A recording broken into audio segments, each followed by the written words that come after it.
The Scarlet Ibis is a short story published in 1960 by James Hurst. The story first appeared in The Atlantic Monthly, and in the years since it has become a staple in high school literature anthologies. If you like this story and want to read more by the same author, you may be out of luck. The Scarlet Ibis was Hurst's one-hit wonder. Stories about brothers are supposed to have happy endings, right?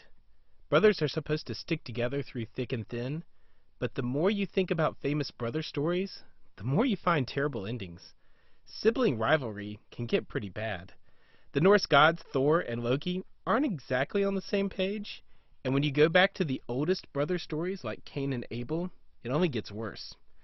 The Scarlet Ibis takes the classic story of sibling rivalry and adds an extra dose of creepy sadness. Enjoy!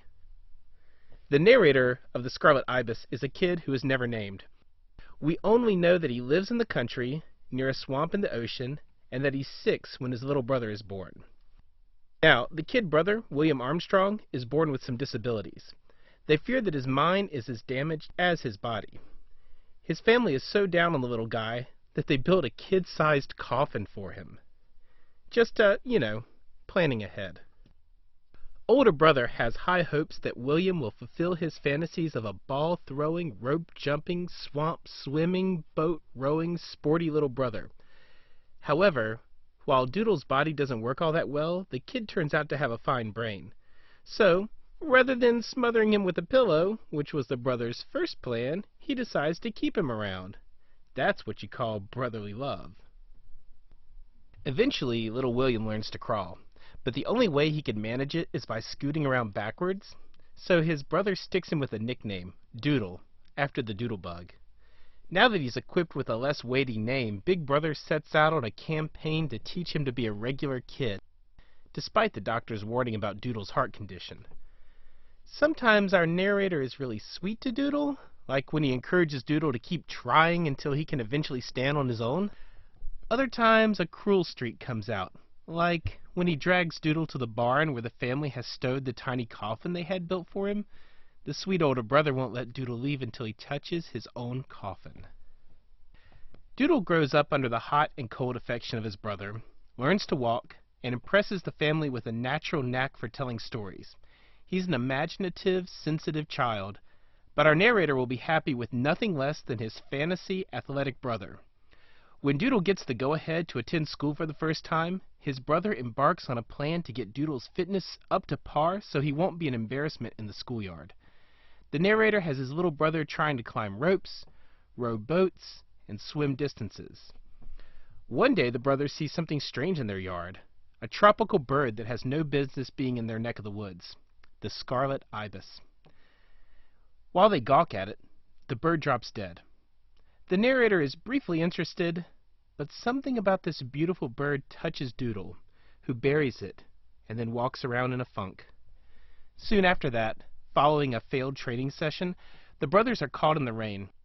Doodle, who is exhausted, can't run fast enough to keep up with his brother, and even though he pleads for his brother to wait for him, he's soon left alone in the woods.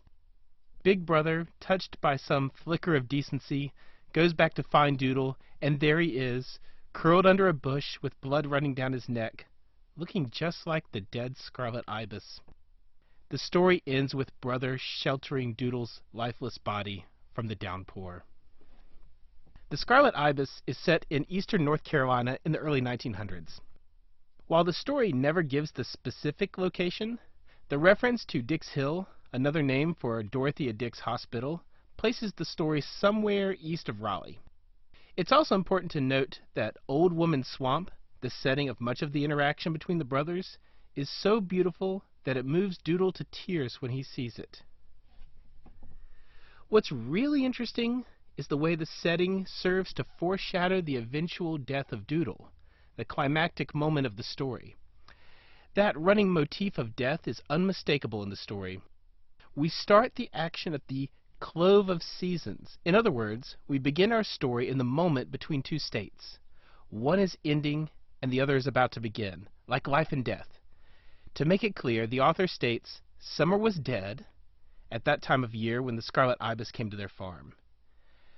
By the way, the tree where the ibis landed is called the bleeding tree. In the opening paragraph, the writer mentions a bird's nest, but it's empty, and he references graveyard flowers. And the death symbols keep coming. Doodle has to touch his coffin, an obvious symbol of death. But even worse, the coffin has been coated in Paris green, which is an insecticide and a preservative, and it's also very poisonous. Later, the Scarlet Ibis draws an obvious symbolic connection to Doodle.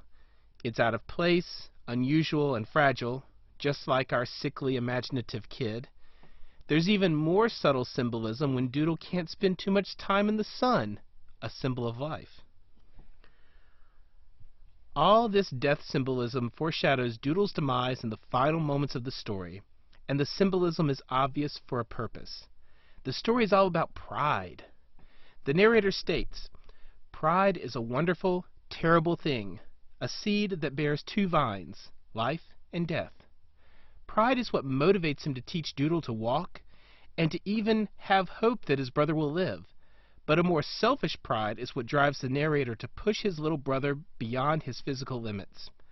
The reader should see Doodle's death looming, almost from his first mention in the story, and that lets the reader focus attention on what causes that death: pride.